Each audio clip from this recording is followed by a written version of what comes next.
जय हिंद एवरीवन। आज हम लोग मतलब क्या कहते हैं मेटल एंड नॉन मेटल के सेकंड फेज में जाने वाले हैं। याद रखो, जब भी अगर हमें समझना है कि मेटल की प्रॉपर्टीज क्या होती हैं, नॉन मेटल्स की प्रॉपर्टीज क्या होती हैं, तो ज्यादातर हम लोग मतलब क्या कहते हैं उनकी फिजिकल प्रॉपर्टीज से रिलेट करते हैं कि हाँ वो मतलब क्या कहते हैं फिजिकली कैसे लग रहे हैं। तो जब हम लोग फिजिकली मेटल और नॉन मेटल को देखते थे तो हम उतनी अच्छे से कैटेगराइज नहीं कर पाते। क्यों नहीं कर पाते? क्योंकि भैया इनमें एक्सेप्शंस बहुत ज़्यादा है, और जब एक्सेप्शंस की कैटेगरी हमको देखने को मिल जाती है तब हम इनकी प्रॉपर्टी को अच्छे से डराइव नहीं कर सकते। तो फिर हमने इनकी केमिकल प्रॉपर्टीज़ को पढ़ा था। केमिकल प्रॉपर्टीज़ में हमने ये देखा था कि अगर ये ऑक्सीजन के साथ रिएक्ट करेंगे मेटल और नॉन मेटल तो क्या होगा, अगर ये वाटर के साथ रिएक्ट करेंगे तो क्या होगा, अगर ये स्टीम के साथ रिएक्ट करेंगे तो क्या होगा। फिर उसके बाद फिर मतलब क्या कहते हैं हमने एसिड के साथ रिएक्ट करा के दिखाया कि अगर एसिड के साथ रिएक्ट करेंगे तो क्या होगा, अगर मान लो कि सॉल्ट के साथ रिएक्ट कर रहे हैं तो क्या होगा। फिर उसके बाद फिर हमने ये भी देखा था कि ये हाइड्रोजन को कैसे डिस्प्लेस करते हैं, फिर ये भी हमने देख लिया था। और फिर उसके साथ साथ फिर हमने ये भी देख लिया था कि कैसे ये अपना एक हाइड्राइड का फॉर्मेशन करते हैं, हाइड्राइड फॉर्मेशन कैसा होता है। तो जब हम ये सारी चीजें पढ़ रहे थे तब कहीं ना कहीं हमारे मन में एक कंसेप्ट आ रहा था जो हम लोग समझ रहे थे इलेक्ट्रॉन मतलब शेयरिंग का। एक हमने देखा था कि यार इलेक्ट्रॉन ये जो तुम्हारे बॉन्ड बना रहे हैं, ये जो केमिकल बॉन्ड बना रहे हैं, जो भी हमको प्रोडक्ट में जो भी हमको एक तरीके से जो दिख रहा है, जो एक हम लोग को कंपाउंड दिख रहा है या फिर जो भी हमको मॉलिक्यूल दिख रहा है, वो दो बेसिस पे दिखता था। या तब जब हमारा इलेक्ट्रॉन शेयर होता था, या फिर तब होता था जब मतलब क्या कहते हैं कि जब तुम्हारा जो इलेक्ट्रॉन है या तो गिव किया जाता था या तो तुम्हारा एक्सेप्ट किया जाता था। तो इस बेसिस पे तुम्हारा मतलब कंपाउंड बनता था।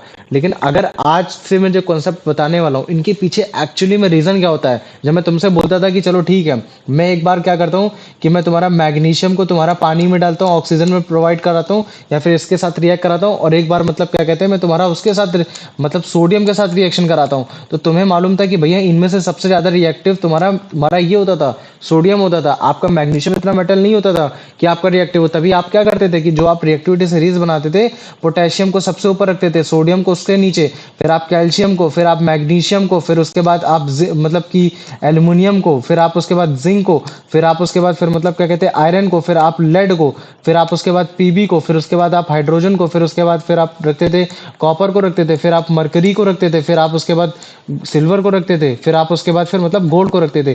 तो ये जो रिएक्टिविटी सीरीज आती थी किस वजह से आती थी कि हम लोग कौन तुम्हारा कौन मेटल कितनी जल्दी वो अपने इलेक्ट्रॉन को मतलब क्या कहते हैं गिव अवे कर रहा है, जल्दी से छोड़ दे रहा है, इसके बेसिस पे हमारी रिएक्टिविटी सीरीज आती थी। लेकिन कौन जल्दी कर पा रहा है, कौन कितनी जल्दी नहीं कर पा रहा, वो उसके इलेक्ट्रॉनिक शेल पे डिपेंड करता था। तो ये जो इलेक्ट्रॉनिक शेल पे रिलेटेड आज जो भी हम पढ़ने वाले हैं कि हाँ एक मेटल दूसरे मेटल से कैसे रिएक्ट करता है, तो याद रखो जब भी हम किसी भी मेटल का रिएक्शन, कभी भी किसी भी मेटल का रिएक्शन नॉन मेटल के साथ रिएक्शन कराते थे, तो जो भी हमारा प्रोडक्ट में बनता था वो कौन सा बनता था, एक तरीके का तुम्हारा आयोनिक कंपाउंड बनता था। एग्जांपल में जैसे मान लो कि मैंने बोल दिया Na क्या होता है तुम्हारा, ऑब्वियस ही बात है कि तुम्हारा एक मेटल हो गया। और अगर मैं बोल देता हूँ कि Cl, तो Cl भी क्या हो गया, एक तुम्हारा एक नॉन मेटल हो गया। और मैं बोल दूं कि चलो ये आपस में एक दूसरे से मिल जाए, तो ऐसे नहीं मिल सकते भैया।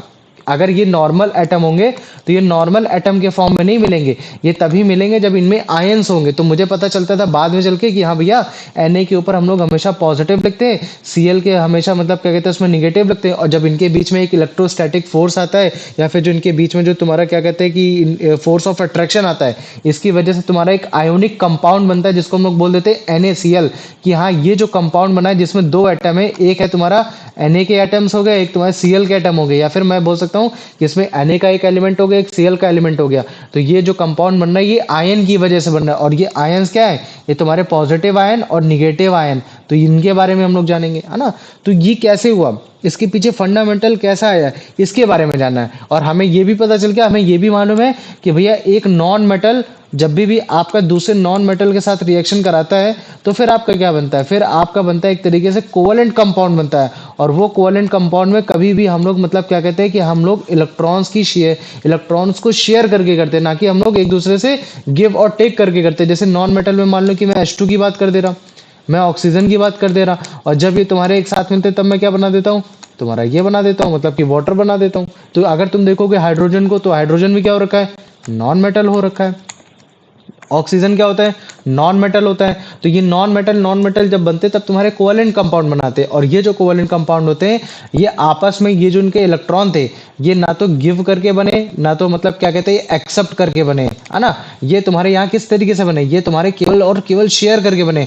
तो कैसे एक इलेक्ट्रॉन शेयर होता है, और जो इलेक्ट्रॉन कभी भी शेयर करके अगर कोई भी कंपाउंड बनता है ना, तो उसको हम लोग बोल देते हैं कोवलेंट कंपाउंड बोल देते हैं। इस चीज को हमेशा समझ लेना, है ना। और जब भी हम कभी भी कोई भी कंपाउंड अगर आयंस को देकर या लेकर बन रहा है, तो हम लोग उसको आयोनिक कंपाउंड बोलते हैं। और ये इनके जो बीच में ये जो जुड़ रहे हैं ना, जैसे H2O में हाइड्रोजन के दो मॉलिक्यूल हो गए, और तुम्हारे मतलब क्या कहते हैं कि ऑक्सीजन के दो एटम हो गए।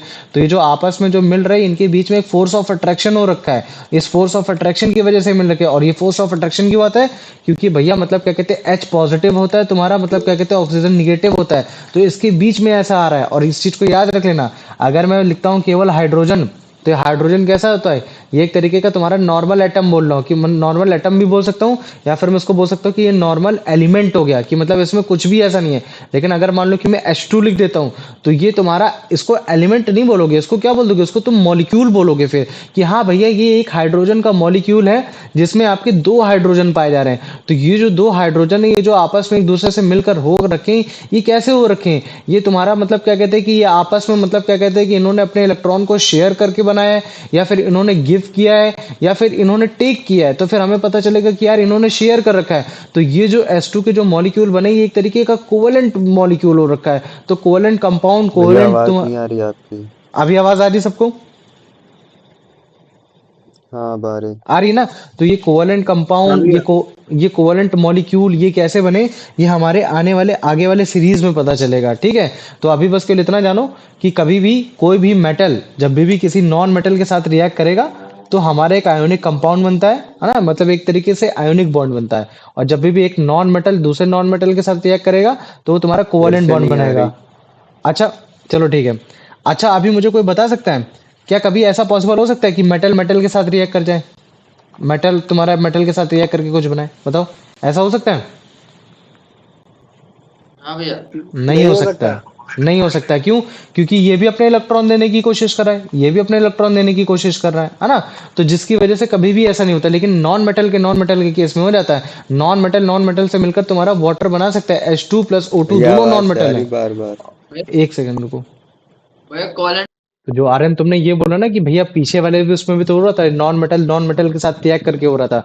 तो उसमें इलेक्ट्रॉन शेयर, उसमें इलेक्ट्रॉन ना तो तुम्हारे दिए जाते ना तो लिए जाते, वो आपस में क्या होते हैं, शेयर होते हैं। तो शेयर होने की वजह से तुम्हारा कोवेलेंट कंपाउंड बनता है, कोवेलेंट बॉन्ड बनते हैं, ये सारी चीजें होती हैं। लेकिन अगर मान लो कि मैं मेटल को मेटल के साथ रिएक्ट करने की कोशिश करूं, तो कभी भी नहीं होगा, उसमें कोई भी तुम्हारा बॉन्ड नहीं बनेगा। मेटल को नॉन मेटल के साथ रिएक्ट कराओगे तभी तुम्हारा वो एक तरीके से आयोनिक बॉन्ड बनेगा, अदरवाइज वो नहीं बनने वाला। तो याद रखो, जितने भी केमिकल बॉन्ड रहे, चाहे वो तुम्हारा कोवेलेंट बॉन्ड हो चाहे तुम्हारा आयोनिक बॉन्ड हो, वो तभी बनते हैं जब वो तुम्हारा मतलब क्या कहते हैं एक दूसरे के बीच में उनको कोई ना कोई एक फोर्स ऑफ अट्रैक्शन हो। तो यही जो फोर्स ऑफ अट्रैक्शन होता है तुम्हारे एटम्स के बीच में, जो उनको जोड़ के रखता है, समझ में आ रहा है, तभी तुम्हारा मतलब क्या कहते हैं एक तुम्हारा केमिकल बॉन्ड बनता है। तुम उसको क्या बोल सकते हैं कि एक ऐसा फोर्स जिसकी वजह से तुम्हारे एटम्स साथ में मिलकर बने रहते हैं एक मॉलिक्यूल्स में, चाहे वो तुम्हारे हाइड्रोजन में दो तुम्हारे एटम हो हाइड्रोजन के, या फिर तुम्हारे ऑक्सीजन मॉलिक्यूल में दो ऑक्सीजन के मॉलिक्यूल हो। तो वो आपस में इसी वजह से जुड़ रखे हैं क्योंकि इनके बीच में फोर्स है। और इसी को हम लोग बोल देते हैं केमिकल बॉन्ड बोल देते हैं, या फिर जस्ट बॉन्ड बोल देते हैं। ये है। अमन बेटा इसका आंसर बताओ।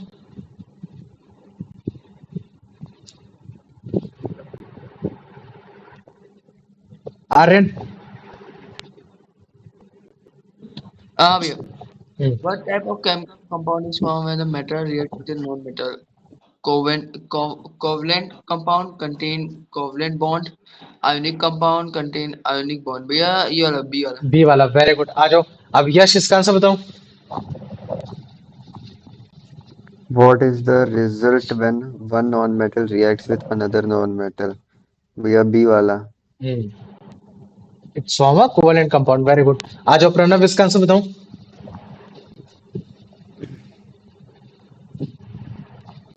मैं प्रेरणा नहीं है। चलो ठीक, कार्तिक तुम बताओ जल्दी। The force of attraction developed between atoms or ions when elements combine to form molecules, which holds them together is called what? Intermolecular force, chemical bond or just bond, gravity. भैया बी वाला।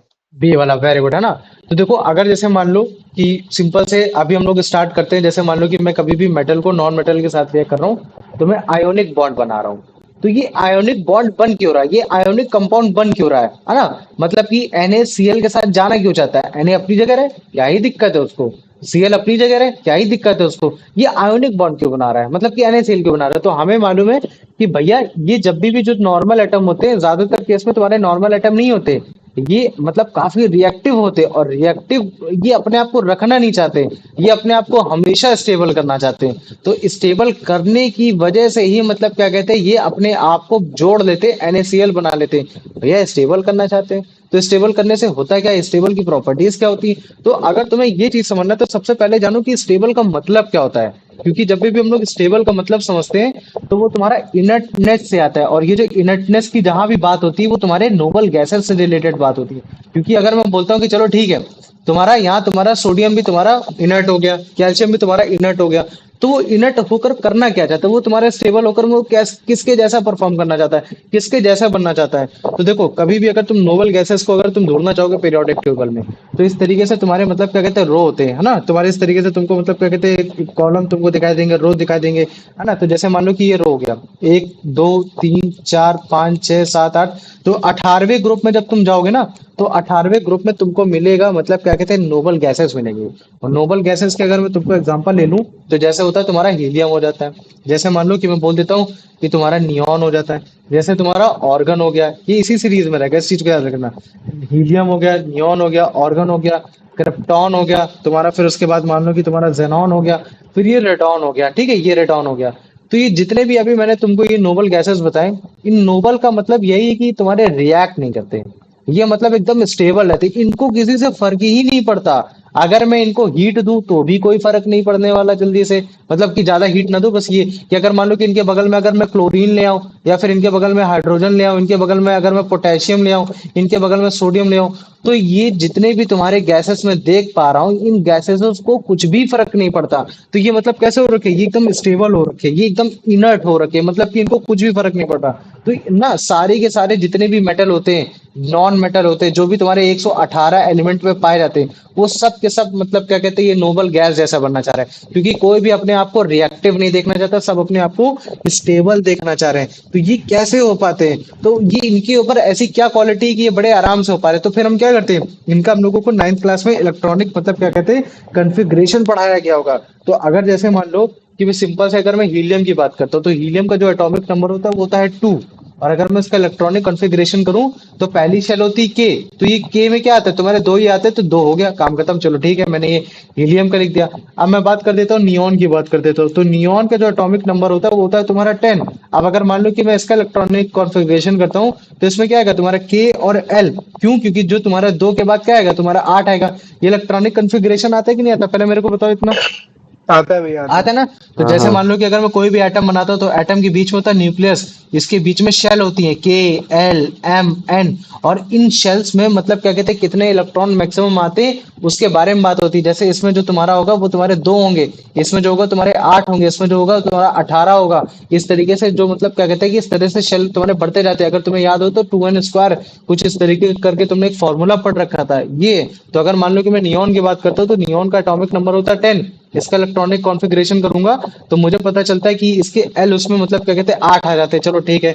अब अगर मान लो कि मैं organ की बात कर देता हूँ, तो जो ऑर्गन का जो तुम्हारा एटॉमिक नंबर होता है वो तो तुम्हारा होता है 18। तो अगर मैं इसका अगर मैं बनाना चाहूँ, तो मैं इसको क्या लिखूंगा, 2 8 8, चलो ये हो गया।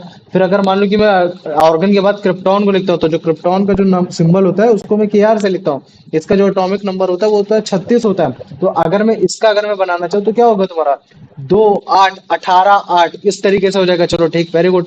अब अगर मैं इसके नीचे आ रहा था, तो तुम्हारा जेनॉन में आ रहा था, तो जेनॉन का होता है तुम्हारा 54। अगर मैं इसका इलेक्ट्रॉनिक कॉन्फ़िगरेशन करूं, तो एन के बाद और भी आते हैं, के 11 नहीं होता, उसके साथ ओ भी आता है, पी भी आता है। तो अगर मैं इसका करूं तो तुमको आएगा 2 8 18 18 8, इस तरीके से पढ़ने को मिलेगा। और अगर मान लो कि मैं लास्ट वाला रेडॉन, अगर मैं रेडॉन की बात करता हूँ, तो रेडॉन में तुमको एटॉमिक नंबर मिलेगा 86। और अगर मैं इसका इलेक्ट्रॉनिक कॉन्फ़िगरेशन करूंगा, तो मेरे को दिखेगा 2 8 18 32 और 18 और 8। तो तुम क्या देख रहे हो कि यार ये जितने भी तुम्हारे मतलब क्या कहते हैं मैंने अभी नोबल गैस बताई है, इन नोबल गैस के इलेक्ट्रॉनिक शेल में मतलब कि लास्ट वैलेंस शेल में, क्योंकि मुझे मालूम है कि भैया जब भी कोई केमिकल रिएक्शन होती है, तो वैलेंस शेल तुम्हारा पार्टिसिपेट करते हैं। क्योंकि जब तक आपके इलेक्ट्रॉन शेयर नहीं होंगे तब तक ना तो आपका मेटल नॉन मेटल से रिएक्ट होने वाला है, ना ही आपका नॉन मेटल से रिएक्ट होने वाला है। तो इसका मतलब है कि वैलेंस शेल का प्रॉपर्टी जानना बहुत जरूरी है। और अगर जैसे मुझे पहले से ही पता चल गया कि हाँ आपका हीलियम हो गया, नियॉन हो गया, ऑर्गन हो गया, क्रिप्टॉन हो गया, जेनॉन हो गया, रेडॉन हो गया, ये आपका रिएक्शन नहीं करते, तो इसका मतलब है कि यार इनके जो इलेक्ट्रॉन है वो आपके मतलब क्या कहते हैं कि फ्री इलेक्ट्रॉन नहीं है, वो मतलब कि आपके रिएक्शन में पार्टिसिपेट ही नहीं करते। तो अब देखते हैं कि एक्चुअली में इनके वैलेंस शेल में कितने इलेक्ट्रॉन है। तो मुझे पता चला कि हीलियम के वैलेंस शेल में केवल 2 इलेक्ट्रॉन है, नियॉन के उसमें 8 इलेक्ट्रॉन है, ऑर्गन के उसमें 8 इलेक्ट्रॉन है, क्रिप्टॉन के उसमें 8 इलेक्ट्रॉन है, जेनॉन के उसमें 8 इलेक्ट्रॉन है, रेडॉन के उसमें 8 इलेक्ट्रॉन है। ये चीज है। तो इसका मतलब मैं क्या समझाने की कोशिश कर रहा हूँ कि कोई भी एलिमेंट हो उस 118 एलिमेंट में वो हमेशा मतलब क्या कहते हैं कि कोशिश करते हैं कि या तो वो मतलब क्या कहते हैं कि अपने वैलेंस सेल में 8 ले आए, क्योंकि अगर जैसे ही वो अपने वैलेंस सेल में अपने 8 ले आएंगे तुरंत ही उनका मतलब क्या कहते हैं जो उनका स्ट्रक्चर हो रखा है वो रिएक्टिव से कैसा हो जाएगा, अनरिएक्टिव हो जाएगा, मतलब कि वो तब स्टेबल हो जाएंगे। और या फिर अदरवाइज उनको 2 लाना हो, ये चीज है। अच्छा देखो, मैं ये कह रहा हूं कि अगर कोई भी एलिमेंट है अगर वो अपने उसमें वैलेंस सेल में अगर 2 ले आता है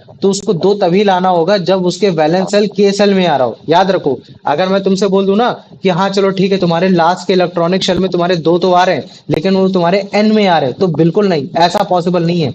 2 इलेक्ट्रॉन तुम्हारे वैलेंस सेल में तभी तुम्हारा स्टेबल होगा एक इलेक्ट्रॉन, या फिर तुम्हारा तभी तुम्हारा एक एटम स्टेबल होगा जब जो 2 इलेक्ट्रॉन आ रहे हैं वो केवल और केवल तुम्हारे मतलब क्या कहते हैं के सेल में आ रहे हैं। और ऐसा केवल केस तुमको हीलियम में तुमको देखने को मिलेगा और किसी में तुमको देखने को नहीं मिलेगा जिसमें मतलब क्या कहते हैं स्टेबल होने के लिए हाइड्रोजन में तुमको देखने को मिलेगा कि हाँ उसके वैलेंस सेल में जो आ रहे हैं तुम्हारे 2 आ रहे हैं, अदरवाइज तुमको कहीं भी इलेक्ट्रॉनिक कॉन्फ़िगरेशन में स्टेबिलिटी के रूप में नहीं दिखाई देगा।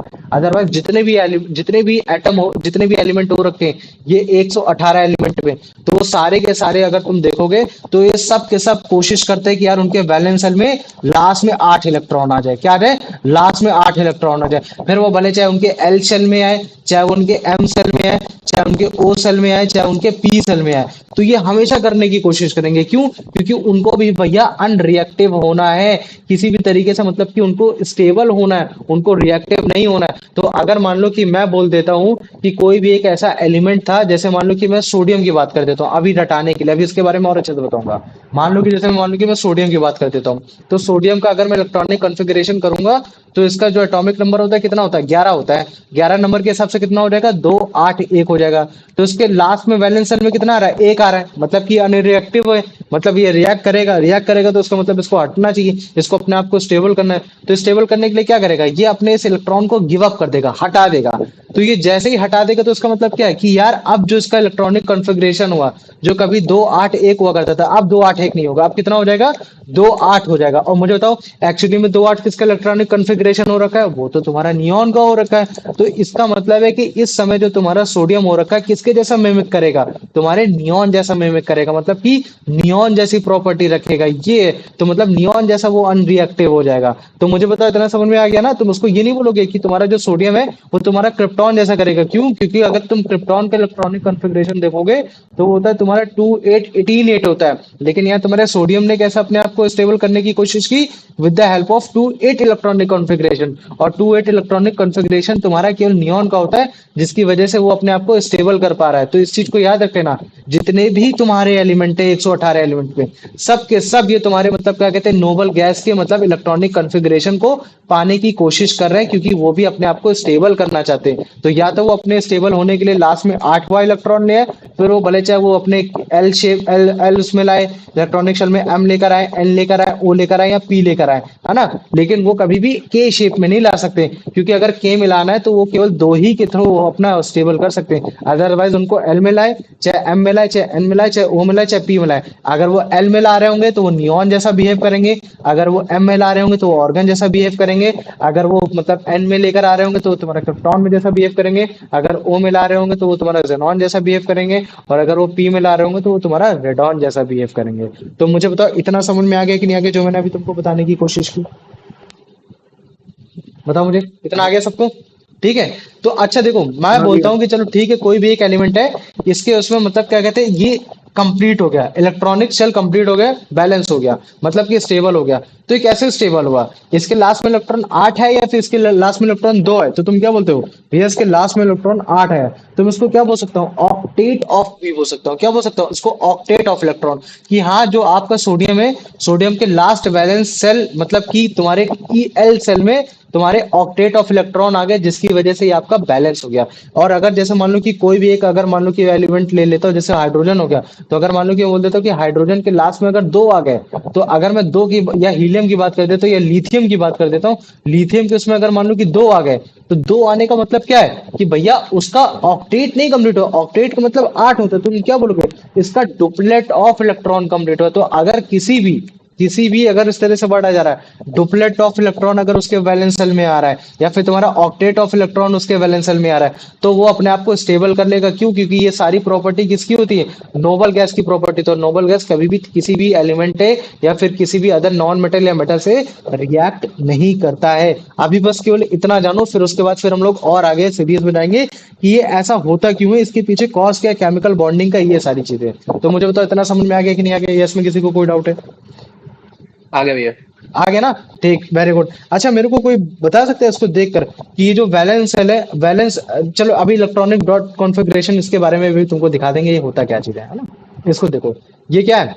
ये तुम्हारी पीरियोडिक टेबल है। अगर तुम इसको ध्यान से देखो तो ये जो पीरियोडिक टेबल का जो लास्ट वाला जो ग्रुप है, इसको 18th ग्रुप बोलते हैं। क्या बोलते हैं? इस 18th ग्रुप। और इसी 18th ग्रुप में ये तुम्हारे नोबल गैस कहलाते हैं, और ये नोबल गैस अनरिएक्टिव होते हैं, मतलब कि तुम्हारे रिएक्ट नहीं करते। हीलियम तुम्हारा नियॉन है ना, हीलियम हो गया, नियॉन हो गया तुम्हारा, मतलब क्या कहते हैं, फिर उसके बाद ये ऑर्गन हो गया, क्रिप्टॉन हो गया, जेनॉन हो गया, रेडॉन हो गया। तो देखो तुम इस तरीके से समझ सकते हो, helium atomic number 2, neon atomic number 10, organ atomic number 18, krypton atomic number 36, xenon atomic number 54, radon atomic number 86 है ना।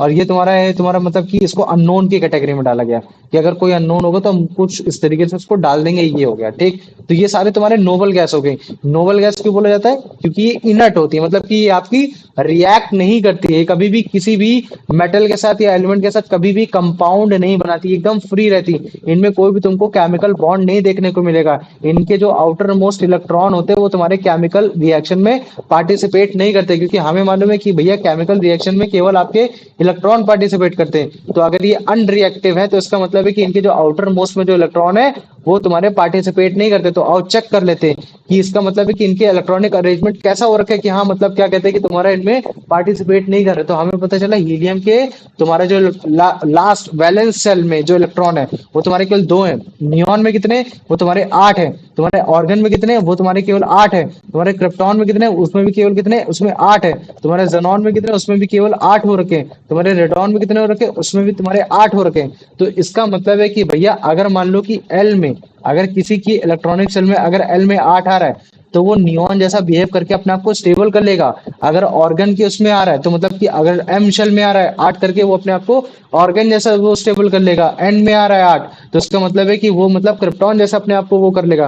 तो ये क्या बताने की कोशिश कर रहा है कि हाँ मतलब कि यार, मतलब कि अगर तुम्हारे वैलेंस सेल में अगर 8 इलेक्ट्रॉन आ जाते हैं, फिर वो जले भले चाहे तुम्हारा के शेल हो या फिर एम शेल हो, फिर वो चाहे एन शेल हो, फिर चाहे ओ शेल हो, चाहे पी शेल हो, तुम स्टेबल हो जाओगे, तुमको कोई भी दिक्कत नहीं होगी। लेकिन अगर मान लो कि तुम इलेक्ट्रॉनिक सेल में तुम्हारे लास्ट इलेक्ट्रॉनिक कॉन्फ़िगरेशन में वैलेंस सेल में अगर 2 इलेक्ट्रॉन आ रहे हैं, तो वो 2 इलेक्ट्रॉन तुम्हारे एटम एलिमेंट को तभी स्टेबल करेगा जब तुम्हारा इलेक्ट्रॉनिक कॉन्फ़िगरेशन में तुम्हारे मतलब क्या कहते हैं कि तुम्हारे शेल में 2 उसमें आ रहे हो। मुझे मालूम है तुम कंफ्यूज हो रहे होगे, लेकिन अगर 9th पढ़ा होगा तो समझ में आ गया होगा, नहीं आया होगा तो फिर अभी आगे वाली आने वाली क्लासेस में तुम अच्छे से समझ जाओगे, ये चीज है। तो याद रख लो, केवल एक इनर्ट हीलियम गैस ही है जिसके पास 2 इलेक्ट्रॉन उसके आउटर मोस्ट सेल में है, और जो एक तरीके से मतलब क्या कहते हैं कि अपने हिसाब से अपने आप को बैलेंस कर पा रहे, स्टेबल कर पा रहा है। अदरवाइज जितने भी तुम्हारे अदर इनर्ट गैसेस है उन सभी के वैलेंस सेल में 8 इलेक्ट्रॉन है जो कि उसको स्टेबल कर रहे हैं, ये चीज है। तो इसका मतलब है कि अगर आपको स्टेबल होना है तो या तो आप अपने वैलेंस सेल में 8 इलेक्ट्रॉन करो, या तो आप अपने वैलेंस सेल में 2 इलेक्ट्रॉन करो, ये चीज हो गया है ना। तो ये सबसे स्टेबल अरेंजमेंट ऑफ इलेक्ट्रॉन है, क्योंकि हमको हमने उन्हीं एलिमेंट को उठाया है जो तुम्हारे मतलब पीरियोडिक टेबल में रिएक्ट नहीं करते, एक्सपेरिमेंट करके रिएक्ट नहीं किया है। तो याद रखो 8 इलेक्ट्रॉन तुम्हारे किसी भी शेल में पाए जा सकते हैं, लेकिन वो तुम्हारे कभी भी के सेल में नहीं पाए जाएंगे। और अगर मान लो कि मैं बात करते तो 2 इलेक्ट्रॉन तुम्हारे किसी भी सेल में पाए जा सकते हैं, लेकिन वो तुम्हारे 2 इलेक्ट्रॉन किसी भी सेल में नहीं पाए जाएंगे, वो केवल तुम्हारे के सेल में ही पाए जाएंगे। वो पाए तो तुम्हारे एम सेल उसमें भी पाए जाएंगे, लेकिन अगर मान लो कि अगर किसी भी सेल में अगर के सेल में अगर 2 इलेक्ट्रॉन पाए जा रहे हैं, तब वो पर्टिकुलर जो तुम्हारा एलिमेंट है वो तुम्हारा बैलेंस हो जाएगा। तो ये जो तुम एटम देख रहे हो, ये तुम एलिमेंट देख रहे हो, ये तुम्हारा हीलियम का एलिमेंट है। और ये हीलियम के एलिमेंट के अंदर ये कौन सा, ये एटम का स्ट्रक्चर है। ये क्या हो रखा है, ये तुम्हारा एटम का स्ट्रक्चर हो रखा है। तो ये जो बीच में तुम देखते हो इसको बोलते हैं हम लोग न्यूक्लियस बोल देते हैं, इसको क्या बोलते हैं, न्यूक्लियस बोलते हैं। और ये जो तुम पहली से ये जो छल्लेदार ये जो रॉड देख रहे हो, इसको शेल बोला जाता है। तो जो पहली शेल होती है उसको बोला जाता है के शेल। और ये देखो इसके के शेल में कितने इलेक्ट्रॉन आ रहे हैं, 2 इलेक्ट्रॉन आ रहे हैं। और 2 इलेक्ट्रॉन क्यों, क्योंकि इनका एटॉमिक नंबर 2 है। तो जो पहली शेल में इलेक्ट्रॉनिक नंबर हमेशा मैक्स टू मैक्स 2 ही आ सकता है, मतलब कि के शेल में तुम्हारा हमेशा कितना आ सकता है, तुम्हारा 2 ही आ सकता है। ये चीज हो गया। अब जैसे तुम ऑर्गन को देखो, तो ऑर्गन का ये क्या हो गया, ये तुम्हारा न्यूट्रॉन हो गया, मतलब कि न्यूक्लियस हो गया। न्यूक्लियस इसको बोल सकते हो। आप देखो अगर तुम ध्यान दोगे तो उसमें कितने सेल आ रहे हैं, तुम्हारे के सेल आ रही है, एल सेल, के एल एम सेल आ रही है ना, 3 सेल आ रही है। लेकिन अगर मैं बोलूं कि के सेल में देखो 2 ही इलेक्ट्रॉन आ रहे हैं, क्यों, क्योंकि ये फंडामेंटल है कि के सेल में मैक्स टू मैक्स तुम्हारे 2 ही इलेक्ट्रॉन आ सकते हैं। फिर अगर तुम उसके बाद अगर तुम उसमें आओगे, मतलब क्या कहते हैं एल शेप में आओगे, तो एल में मैक्स टू मैक्स तुम्हारे 8 ही आ सकते हैं। अगर तुम उसमें आओगे फिर उसके बाद एम में आओगे, तो मैक्स टू मैक्स मतलब क्या कहते हैं तुम्हारे एम ही आ सकते हैं, ये मतलब 8 ही आ सकते हैं, और नहीं 18 आ सकते हैं, ये चीज है। लेकिन अगर तुम ध्यान से देखोगे ऑर्गन के इसमें, फिर तुम्हारा 8 दिखाई दे रहा है। तो 8 इसका मतलब है कि ये 8 में भैया मतलब कि एकदम बैलेंस हो रखा है, मतलब कि इसको कोई भी स्टेबिलिटी, मतलब कि अनरिएक्टिव है, मतलब कि इसको रिएक्ट नहीं हो रहा है। तो उसका मतलब है कि अगर भैया किसी की भी वैलेंस सेल में अगर 8 इलेक्ट्रॉन आ जाएंगे तो वो ऑर्गन जैसा बिहेव करेगा। हाँ बिल्कुल ऑर्गन जैसा बिहेव करेगा, लेकिन वो तभी करेगा जब उसके भी मतलब क्या कहते हैं कि जो उसका वैलेंस सेल होना चाहिए वो एम होना चाहिए। अगर वो एन हुआ, ओ हुआ, पी हुआ, तो वो फिर मतलब क्या कहते हैं ऑर्गन जैसा बिहेव नहीं करेगा। ये चीज है। ठीक है, ऐसे नियॉन को देखो, नियॉन का एटॉमिक नंबर कितना है, 2 है। तो इसका मतलब है कि के सेल में कितने आने चाहिए, मैक्स टू मैक्स 2 आने चाहिए। तो 2 आगे, चलो वेरी गुड। मैंने बोला फिर उसके बाद भैया आती है आपकी जो शेल आती है वो एल आती है। एल में भैया मैक्स टू मैक्स आपकी 8 होने चाहिए। तो चलो ठीक 8 होनी चाहिए। तो मैंने वो देखा कि हाँ भाई इसमें भी मतलब क्या कहते हैं 8 के 8 ही हो रखे। तो मतलब हाँ, अगर मान लो कि आपका एटम अगर मान लो कि नियॉन जैसा बिहेव कर रहा है, मतलब कि नियॉन जैसा स्टेबल हो गया, तो तभी बिहेव करेगा जब उसके भी मतलब क्या कहते हैं इलेक्ट्रॉनिक कॉन्फ़िगरेशन में जो शेल होगी आउटर मोस्ट सेल एल होनी चाहिए, और उस सेल में मतलब क्या कहते हैं मैक्सिमम मतलब कि फिक्स्ड मतलब 8 इलेक्ट्रॉन होने चाहिए। अगर वो एम में पाया गया, एन में पाया गया, ओ में पाया गया, तो वो तुम्हारा नियॉन जैसा बिहेव नहीं करेगा। वो तुम्हारा जैसे मान लो कि एम में पाया गया तो वो तुम्हारा ऑर्गन जैसा बिहेव करेगा। ये है। तो मुझे बताओ इतना समझ में आ गया कि नहीं आ गया, जो मैंने नॉर्मली अभी तुमको बताने की कोशिश की, बताया था। आगे भैया आगे। आगे ना ये है। तो जब भी अगर मान लो कि कोई भी एलिमेंट है, अगर उसके लास्ट में 8 इलेक्ट्रॉन आते हैं, तो मैं बोल देता हूँ कि यार उसका ऑक्टेट कंप्लीट हो गया, मतलब कि उसके 8 इलेक्ट्रॉन कंप्लीट हो गए। या फिर अगर किसी के 2 इलेक्ट्रॉन आते हैं तो मैं बोलता हूँ यार उसका डुप्लेट कंप्लीट हो गया, मतलब कि उसके इलेक्ट्रॉनिक शेल में डुप्लेट आ गए। लेकिन डुप्लेट हमेशा कहाँ कंप्लीट होता है, कहाँ तुम्हारा स्टेबल होता है, केवल और केवल के शेल में होता है, बाकी तुम्हारे कहीं नहीं होता। और ऑक्टेट कहाँ होता है, बाकी हर सेल में हो जाएगा, लेकिन के सेल में नहीं होगा। ये चीज हो गया है ना। तो ये जो तुम डॉट डॉट डॉट देख रहे हो ना, 2 डॉट, ये 2 डॉट क्या बता रहा है, ये तुम्हारे मतलब कि इलेक्ट्रॉनिक कॉन्फ़िगरेशन का नो मतलब कि वैलेंस शेल बता रहा है कि हीलियम में वैलेंस शेल कितने होते हैं, 2 होते हैं। नियॉन में कितने वैलेंस शेल होते हैं, 8 होते हैं। तो 2 2 4 2 6 2 8। आर्गन में भी कितने थे, 2 2 4 2 6 2 8। क्रिप्टॉन में भी 2 2 4 2 6 2 8। जेनॉन में भी 2 2 4 2 6 2 8। रेडॉन में भी 2 2 4 2 6 2 8। लेकिन मैं बोलूं कि भैया ये स्टेबल तो है, इनका इलेक्ट्रॉनिक कॉन्फ़िगरेशन कर रहे हैं, सबके उसमें 8 आ रहे हैं। तो क्या सबके उसमें सारे के वैलेंस सेल एकदम बराबर है, क्या सभी के उसमें के उसमें आ रहे हैं, नहीं।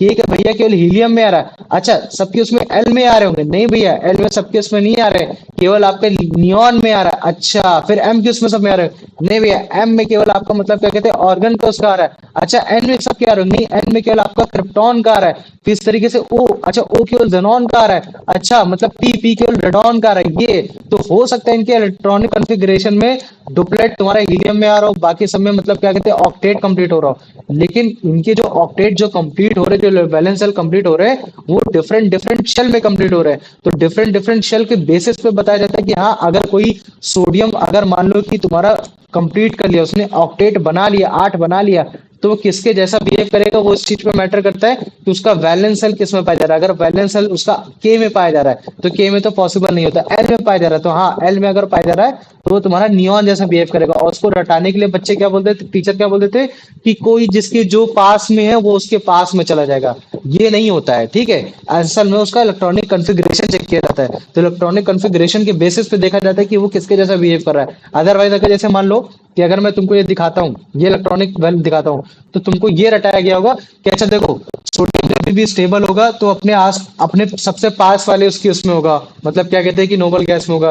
तो तुम पास वाले में देखोगे तो वो तुम्हारा नियॉन आता है, क्योंकि 10 के बाद 11 आता है तो वो नियॉन जैसा बिहेव करता है। तो नियॉन जैसे क्यों बिहेव करता है, क्यों, क्योंकि दोनों का इलेक्ट्रॉनिक कॉन्फ़िगरेशन सेम हो रखा है, 2 और 8 हो रखा है, इसी वजह से होता है। तो इलेक्ट्रॉनिक कॉन्फ़िगरेशन की डिमांड में जाना है, ताकि तुमको कभी भी अगर ये भी ना पता हो ना कि यार भाई ये किसके पास है किसके पास भी नहीं, तो भी तुमको पता चल जाए कि हाँ यार अगर एटॉमिक नंबर क्रिप्टॉन का अगर 36 होता है तो इसका मतलब है कि मतलब क्या कहते हैं कि उसमें मतलब कि तुम्हारे कि एलिमेंट एन एन उसमें अगर 8 आ रहा होगा तभी उसके जैसा बिहेव करेगा, नहीं करेगा। तुमने देखा कि नहीं यार वो एम में 8 आ रहा है तो तुम तुरंत बोलोगे नहीं क्रिप्टॉन में नहीं, वो ऑर्गन जैसा बिहेव कर रहा है ये। तो इलेक्ट्रॉनिक कॉन्फ़िगरेशन को समझोगे, स्टेबिलिटी ऑफ वो उसकी आराम से समझ जाओगे कि वो किसके बेसिस पे इलेक्ट्रॉन मतलब कि बैलेंस हो रहा है, किसके थ्रू हो रहा है, मतलब कि कहाँ वो ज्यादा उसके जैसा बिहेव करवा पा रहा है, ये चीज है ना। तो मुझे बताओ इतना समझ में आ गया कि नहीं आ गया, आ गया इतना। आगे और भैया। ये तुम्हारे इनके जो इलेक्ट्रॉन होते हैं ना बैलेंस, तो 8 और 2 में ही ऐसा क्यों होता है, क्यों, क्योंकि इनके जो मतलब क्या कहते हैं कि पॉसिबल नहीं होता। नोबल गैस के जो एटम्स होते हैं जब भी उनके उसमें मतलब क्या कहते हैं 2 इलेक्ट्रॉन आ जाते हैं के शेल में, या फिर बाकी अदर शेल में अगर 8 इलेक्ट्रॉन आ जाते हैं तो वो पॉसिबल नहीं होता कि वो अपने इलेक्ट्रॉन को हटाए या रिमूव करे। और जब तुम्हारे वो इलेक्ट्रॉन ही नहीं हट रहे, इलेक्ट्रॉन ही नहीं शेयर हो रहे, ना इलेक्ट्रॉन शेयर हो रहे हैं, ना तो गिव हो रहे हैं, ना तो टेक हो रहे हैं, तो फिर आपका केमिकल रिएक्शन भी नहीं होगी, क्योंकि केमिकल रिएक्शन में कौन पार्टिसिपेट करता है, केवल और केवल आपके इलेक्ट्रॉन ही शेयर करते हैं। तो जिसकी वजह से जो नोबल गैस होते हैं वो आपके अनरिएक्टिव रह जाते हैं, वो रिएक्ट नहीं करते हैं। तो सारे के सारे जितने भी तुम्हारे एलिमेंट होते हैं वो अपने अपनी टेंडेंसी को ऐसा बनाते हैं कि एक काम करते हैं यार इनके जैसे वैलेंस सेल में लाने की कोशिश करते हैं और इन्हीं के जैसे स्टेबल हो जाते हैं और हम अपनी जिंदगी आराम से बिताते हैं। ये है। तो सबके उसमें यही कंडीशन होती है। तो जैसे ये ऑर्गन है, ऑर्गन को देखो, ये तुम्हारे मतलब क्या कहते हैं इसके अंदर ऑर्गन गैस भरी होती है ना, जो तुम्हारे हीलियम गैस होती है, ऑर्गन गैस होती है। तो ये तुम्हारा एक छोटा सा एग्जांपल था। अभी तुम्हें और अच्छे से समझ में आएगा जब तुम थोड़ा और अच्छे से जानोगे कि इसका मतलब मैं समझाने की क्या कोशिश कर रहा था, तब आएगा अच्छे से। आ जाओ आर्यन, इसका आंसर बताओ।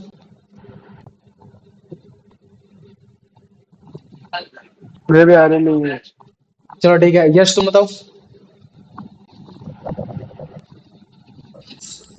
Elements that do not combine with other elements and are chemically unreactive are known as what?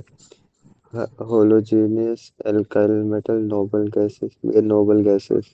Nobel gases, very good. आ जाओ अब इसका आंसर बता दो, Kartikeya.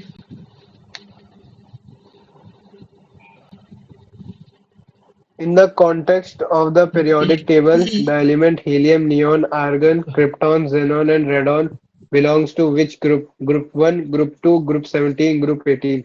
Where Group 18? Group 18, very good. आ जाओ। अब कौन कौन बचा, अमन बचा और आशीष बचा, चलो ठीक है। अमन बताओ बेटा इसका आंसर। अमन भैया सी वाला। पढ़ दे भाई, आंसर भी पढ़ दे, क्वेश्चन पढ़ दे, आंसर पढ़ दे।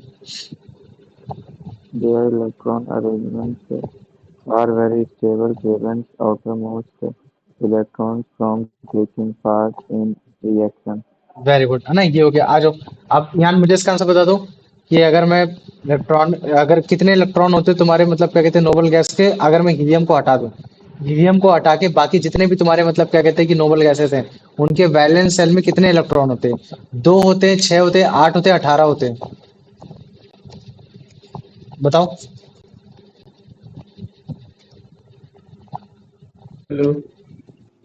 बताओ यार कितने होते हैं, हीलियम को हटा के बाकी सारे तुम्हारे मतलब नोबल गैसेस में तुम्हारे जो इलेक्ट्रॉन्स होते हैं उसके आउटर मोस्ट सेल में, फिर वो भले चाहे एल हो, एम हो, एन हो, ओ हो, पी हो, तो उसमें कितने तुम्हारे इलेक्ट्रॉन होते हैं, 2, 6, भैया 8, 8 होता 18, है।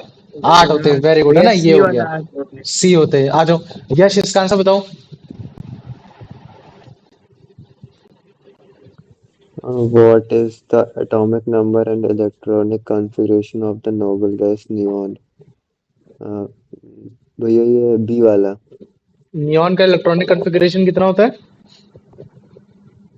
नहीं, नियॉन का तुम मेरे को बस इतना बता दो, एटॉमिक नंबर कितना होता है? वो होता है 10। तो अच्छा, मान लो कि मैंने अगर बता 10 दिया कि इसका इलेक्ट्रॉनिक कॉन्फ़िगरेशन 2 होता है, 10 होता है, तो उसके के शेल में कितने मैक्सिमम इलेक्ट्रॉन आएंगे बताओ मुझे? केशल में 8। गधे, के शेल में 2 आएंगे। हमेशा मैक्सिमम कितने आ अच्छा सकते हैं? 7। 2 ही आ सकते हैं। फिर दो उसके बाद दो नेक्स्ट दो शेल कौन सी होती है? एल वाली होती है। तो एल शेल में कितने आ सकते हैं? 8। 8 आ सकते हैं मैक्सिमम, है ना? ठीक इसी तरीके से अगर तुम देखोगे एम में कितने आएंगे, तो उसमें भी मतलब क्या कहते हैं 18 आएंगे। तो 12। इस तरीके से आओगे बढ़ोगे तो और आगे बढ़ते चले जाएंगे ये। लेकिन मैं क्या देखता हूँ कि यार तुम्हारे नियॉन में तो केवल 10 ही होते हैं, तो इसका मतलब है कि के में 2 आ गए, बचे कुछ एल में तुम्हारे 8 आ गए। तो इसका मतलब है कि अगर कभी भी किसी के उसमें 8 आएंगे एल शेप में, तो वो तुम्हारा नियॉन जैसा बिहेव करेगा, नियॉन जैसे अपने आप को स्टेबल कर लेगा। तो ये तो इसमें आंसर कौन सा होगा फिर तुम्हारा?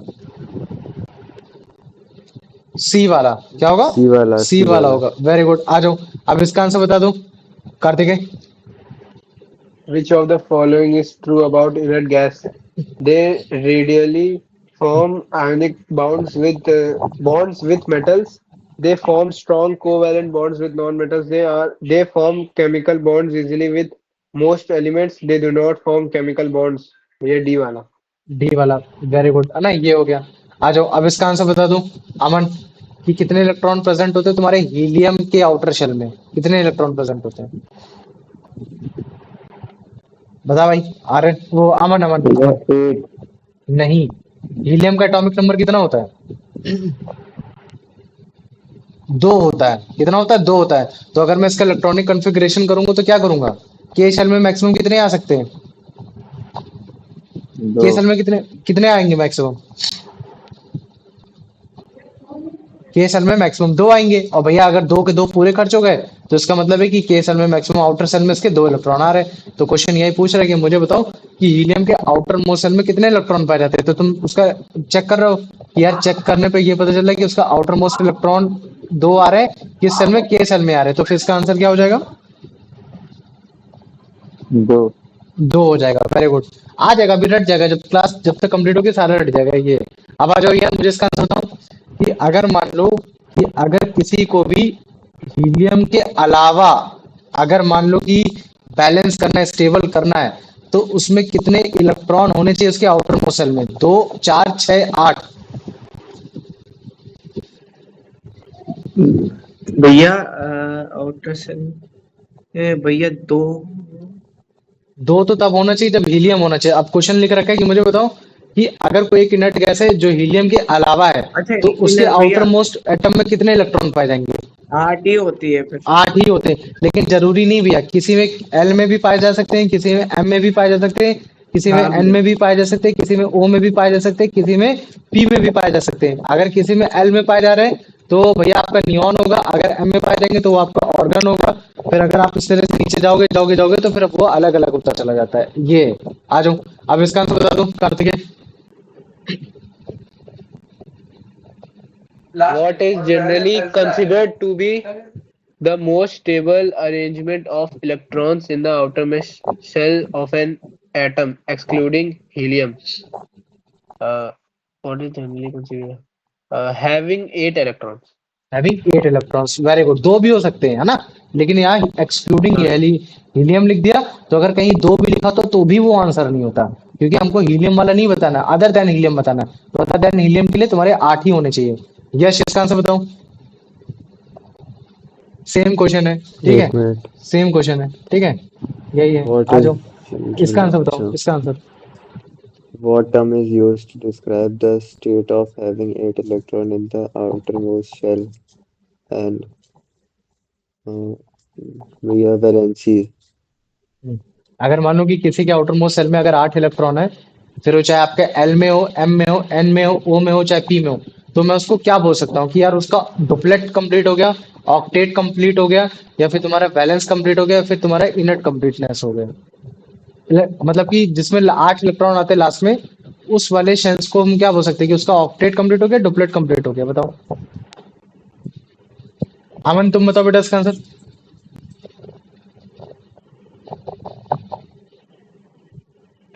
भैया अमन नहीं है. चलो तुम बताओ ईयान, मुझे इसका आंसर।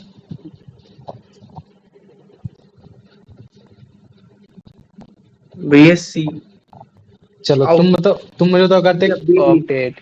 है ना। ऑक्टेट, ऑक्टेट 8 ही वर्ड से आया। ऑक्टेट का मतलब 8 ही होता है। Octet.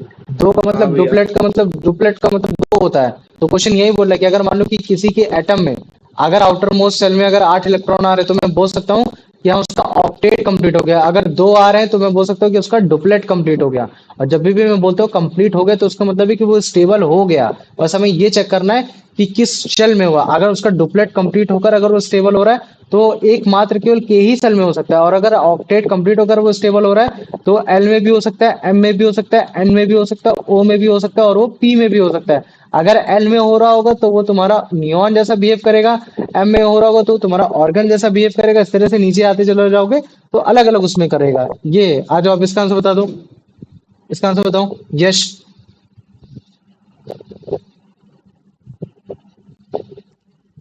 What is the term of for having two electrons in the outermost case shell of an atom?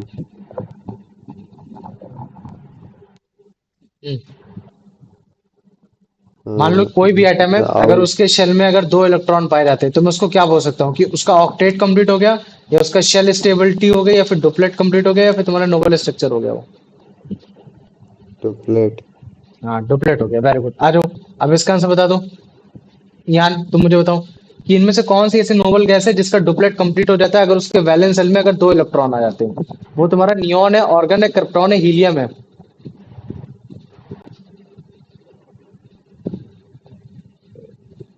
बताओ हेलो क्या होगा भैया। इसका। वैसे कार्तिकेय, तो नहीं। भैया बता रहे। क्वेश्चन ये है कि मुझे बताओ ऐसा कौन सा नोबल गैस है जिसका डुप्लेट, जैसे उसके डुप्लेट कंप्लीट होते हैं इलेक्ट्रॉन में, मतलब कि जैसे उसका भैया डुप्लेट होता है, मतलब हीलियम। कि हाँ जैसे उसके वैलेंस शेल में दो डुप्लीट इलेक्ट्रॉन के आते हैं तो वो तुम्हारा वो हो जाता है। तो भाई वो केवल हीलियम में ही हो सकता है। और वो केवल दो इलेक्ट्रॉन नियॉन तभी भी हो आपको सकता स्टेबल है। करेगा जब आपका दो होगा। ये आ जाओ, अब इसका आंसर बता दो Kartikeya. Why are the outermost electrons of a noble gas atom unable to take part in chemical reaction? The electrons are constantly moving. The atoms are too large to react. It is not possible to remove or add electrons to their completely filled outermost shell. हाँ भैया सी वाला। सी वाला ना, क्योंकि ये सबसे outer most completely हो रखे हैं ये। आ जाओ, अब इसका आंसर बता दो यश। The chemical reactivity of elements can be explained as the tendency of their atoms to achieve with stable electron configuration. A completely empty outermost shell, a half-filled outermost shell, a completely filled outermost shell like those of noble gas. भैया सी वाला। सी वाला, very good. आ जाओ, अब मुझे अमन नहीं तो फिर यान मुझे इसका आंसर बताओ कि जो तुम्हारे नोबल गैस होते हैं वो केमिकली अनरिएक्टिव होते हैं। क्यों? क्योंकि वो कौन से मतलब आउटर मोस्ट सेल में क्या प्रोसेस करते हैं कि उनके जो आउटर मोस्ट वो होते हैं पार्शियली फिल्ड होते हैं, या जो उनके आउटर मोस्ट सेल्स होते हैं वो कंप्लीटली फिल्ड होते हैं इलेक्ट्रॉन से, या फिर जो उनके आउटर मोस्ट सेल होते हैं वो हाई इलेक्ट्रॉन मोबिलिटी रखते हैं, या फिर जो उनके आउटर मोस्ट सेल होते हैं वो पार्शियली स्टेबल होते हैं। भैया असली भैया आंसर इसका बी। बी है नहीं। ना। बी बी इसका हाँ आंसर कम होगा ना, कि मतलब कि जितने भी नोबल गैस है वो अनरिएक्टिव इसी वजह वैलेंस। से। हाँ पूछो पूछो, डाउट पूछो। भैया इसमें सी वाला नहीं हो सकता है। सी नहीं हो सकता। हाई इलेक्ट्रॉन मोबिलिटी का मतलब इलेक्ट्रॉन तुम्हारे मूव कर रहे हैं, एक जगह से दूसरी जगह जा रहे हैं। और अगर एक जगह से दूसरी जगह जा रहे हैं तो मतलब कि केमिकल रिएक्शन हो रही है। और हमें मालूम है कि नोबल गैस केमिकली अनरिएक्टिव होते हैं, वो रिएक्शन में अनरिएक्टिव। पार्टिसिपेट नहीं करते। तो इसी वजह से नहीं करते क्योंकि उनके आउटर मोस्ट सेल में जो इलेक्ट्रॉन होते हैं वो एकदम कंप्लीटली फिल होते हैं, दो के फॉर्म में या तो आठ के फॉर्म में। अगर दो के फॉर्म में हो रहेंगे तो हीलियम जैसा बिहेव करेंगे। बाकी अगर आठ के फॉर्म में हो रहेंगे तो नियॉन, क्रिप्टॉन, जेनॉन, रेडॉन हर तरीके से फॉर्म कर सकते हैं। लेकिन अब ये देखना है कि वो किस शेल में कर रहे हैं, एल में कर रहे हैं, एम में कर रहे हैं, एन में कर रहे हैं या ओ में कर रहे हैं। ये चीज मैटर करता है। तो चलो, हमने अभी तक ये देखा कि हाँ मतलब कि सारे एलिमेंट को इनके जैसा बिहेव कराना है, या तो 2 लाके कराना है या तो 8 लाके कराना है। अगर 2 लाके करा रहे हो तब तुम्हारे एलिमेंट में जो तुम्हारा मतलब क्या कहते हैं वैलेंस सेल में जो होना चाहिए, वैलेंस सेल होनी चाहिए वो के होनी चाहिए। और अगर 8 लाके कर रहे हो तो वो एल भी हो सकती है, एम भी हो सकती है, एन भी हो सकती है, ओ भी हो सकती है, पी भी हो सकती है, जो भी तुम्हें रिक्वायरमेंट है तुम बड़े आराम से कर सकते हो। ठीक, वेरी गुड।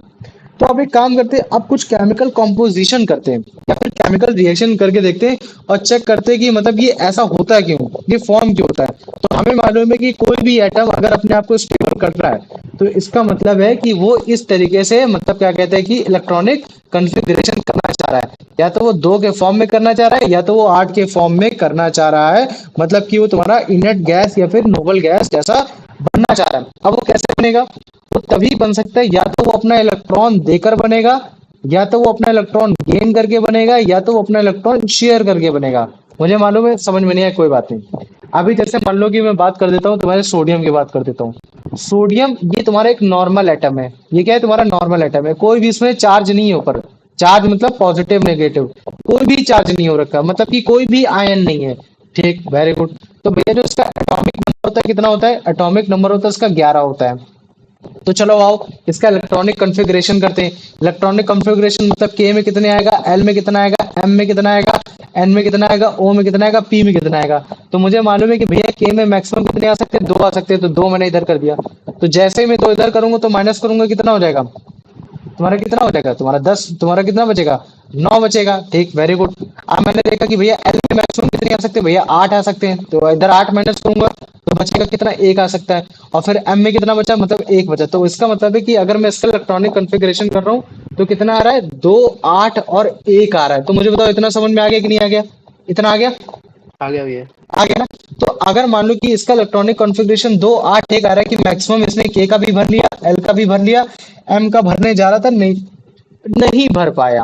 अब इसको एम को 8 करना है, ये 8 नहीं कर सकता। 8 क्यों नहीं कर सकता, क्योंकि ये अगर एन तक जाएगा, एन तक अगर 2 को मतलब कि ये अगर इलेक्ट्रॉन लेगा, मतलब कि रिसीव करेगा, तो उसके लिए बहुत ज्यादा इसको एनर्जी लगानी पड़ेगी, जो कि पॉसिबल नहीं है। तो उससे बेटर क्या करता है कि ये तुम्हारे इलेक्ट्रॉन को दे देता है, मतलब बाहर निकाल देता है। तो जब ये तुम्हारे इलेक्ट्रॉन को बाहर निकाल देगा तो इसका मतलब क्या, अब इसके पास जो इसका इलेक्ट्रॉनिक कॉन्फ़िगरेशन करेंगे तब क्या हो जाएगा, के और एल, मतलब कि इसके उसमें 2 बचा और इसमें उसमें 8 बचा।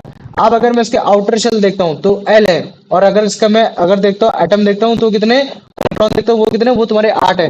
तो इसका मतलब है कि भैया ये तो इनर्ट गैस जैसा बिहेव करने लगा, मतलब कि यहाँ पर नियॉन जैसा बिहेव करने लगा, क्योंकि नियॉन का भी आपका इलेक्ट्रॉनिक कॉन्फ़िगरेशन कितना होता है, 2, 8 होता है। तो इसका मतलब है कि भैया ये भी स्टेबल हो जाएगा। तो हाँ बिल्कुल, तभी क्या होता है कि तुम्हारा जो सोडियम होता है वो नियॉन जैसा अपना एक इलेक्ट्रॉन देकर बिहेव कराता है। क्यों, क्योंकि दोनों का ही तुम्हारा इलेक्ट्रॉनिक कॉन्फ़िगरेशन सम हो जाता है, दोनों के उसमें लास्ट में तुम्हारा ऑक्टेट बन जाता है, और तुम्हारा मतलब क्या कहते हैं कंप्लीट बैलेंसी होने के बाद वो तुम्हारा स्टेबल दिखाई देता है। ये चीज है। तो मुझे बताओ इतना समझ में आ गया कि नहीं आ गया, कि कैसे मतलब क्या कहते हैं कि एक केमिकल रिएक्शन में एक बंदे ने अपना इलेक्ट्रॉन मतलब क्या क्या करके गिव करके, मतलब दे करके उसने आपको स्टेबल किया। तो मुझे बताओ इतना समझ में आ गया कि नहीं आ गया, बताओ। आ गया भैया। आ गया, चलो ठीक है। अब एक काम करते हैं, क्लोरीन की बात कर देते हैं। क्लोरीन का जो एटॉमिक नंबर होता है वो कितना होता है, 17 होता है। तो चलो अब इसका लिखते हैं, मतलब शेल लिखते हैं कि के में कितने आएंगे, एल में कितने आएगा, एम में कितने आएगा, एन में कितने आएंगे, ओ में कितने आएंगे, पी में कितने आएंगे। तो हमें मालूम है कि के में कितने मैक्सिमम आ सकते हैं, 2 आ सकते हैं, 2 लिख दिया। अब बच्चे कितने, 15। एल में कितने आ सकते हैं, 8 आ सकते हैं। चलो ठीक, वेरी गुड, 8 2 10 हो गया। बचा कितना, 7। अब 7 कितने बचा, एम में बचा।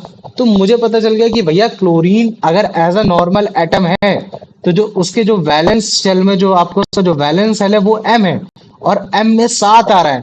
तो भैया अगर एम में 7 आ रहा है तो उसका मतलब है कि ये मतलब कि स्टेबल नहीं है, क्योंकि अगर एम में अगर मान लो कि एम में अगर 8 आएगा तभी काम बनेगा, अदरवाइज नहीं बनने वाला। तब तक वो आपका स्टेबल नहीं रहेगा, वो आपका रिएक्टिव रहेगा। तो ये फिर क्या करेगा, ये इलेक्ट्रॉन अगर मान लो कि इसको अगर 8 लाना है तो ये 2 तरीके से ला सकता है, या तो ये 7 के साथ हटा दे, 7 के साथ हटाने के बाद ये के और एल कर ले, अपने उसमें 2 और 8 कर ले।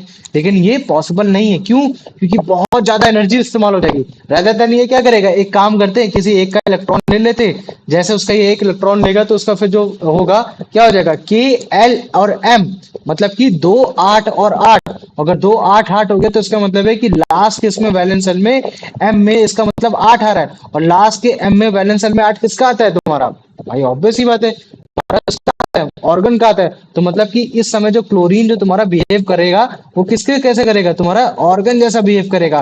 तो तुम्हारा सोडियम था, उसका एटॉमिक नंबर जो था तुम्हारा तुम्हारा 11 था, लेकिन उसने जो एटॉमिक अपने एटॉमिक कॉन्फ़िगरेशन किया 2 8 1 ना करके उसने 2 8 किया, मतलब कि उसने नियॉन जैसा बिहेव कराया। कैल्शियम जिसका एटॉमिक नंबर 17 था, जिसको मतलब क्या कहते हैं बिहेव करना चाहिए 2 8 17 जैसा, लेकिन उसने 2 8 7 जैसा, लेकिन उसने बिहेव कैसे किया 2 8 8 जैसा बिहेव किया, मतलब कि इलेक्ट्रॉनिक शेल में उसने 8 लेकर आया, तो इसने जैसा बिहेव किया वो ऑर्गन जैसा किया।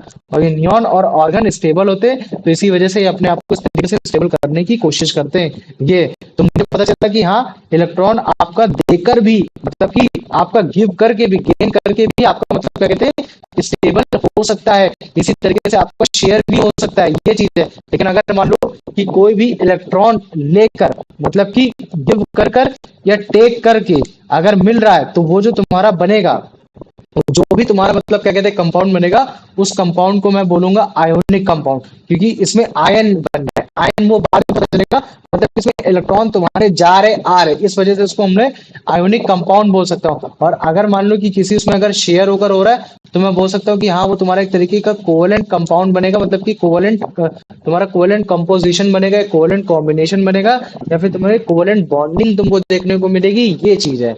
तो मुझे बताओ इतना समझ में आ गया ना कि हाँ, अगर तुम्हारा आयोनिक कंपाउंड बनेगा तो वो केवल एक ही केस में हो सकता है, जब वो तुम्हारा मेटल नॉन मेटल से मिल रहा हो। क्योंकि नॉन मेटल क्या करते हैं, तुम्हें उनको इलेक्ट्रॉन की जरूरत होती है और मेटल को इलेक्ट्रॉन की जरूरत नहीं होती। क्योंकि ये अगर तुम देखोगे सोडियम को, तो सोडियम को इलेक्ट्रॉन देना है, अगर वो इलेक्ट्रॉन नहीं देगा तब तक वो मतलब क्या कहते हैं कि वो तुम्हारा स्टेबल नहीं होगा इस तरीके से। तो देख रहे हो स्टेबल हो रहा है। और अगर नॉन मेटल की बात करते हैं, तो उसको एक इलेक्ट्रॉन चाहिए, अगर उसको एक इलेक्ट्रॉन नहीं मिला तो वो स्टेबल नहीं होगा। तो इसी वजह से वो देखो क्या हो रहा है, एक इलेक्ट्रॉन लेकर हो रहा है। तो मेटल और नॉन मेटल अपने इलेक्ट्रॉन को मतलब ले देकर वो अपना एक आयोनिक कंपाउंड बनाते हैं। और जो तुम्हारा मतलब क्या कहते हैं नॉन मेटल मिलकर बनता है, तो वो तुम्हारा एक तरीके का कोवेलेंट कंपाउंड होता है। तो मुझे बताओ इतना समझ में आ गया कि नहीं आ गया, जिसमें इलेक्ट्रॉन तुम्हारे शेयर हो रहे हो, ना तो तुम्हारे गिव हो रहे होते, ना तो तुम्हारे टेक हो रहे होते हैं।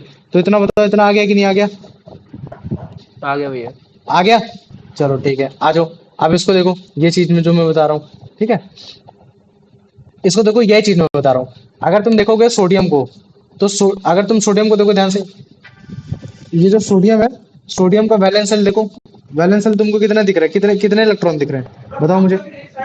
11 एक एक एक दिख रहा है। बताओ एक में स्टेबल होगा?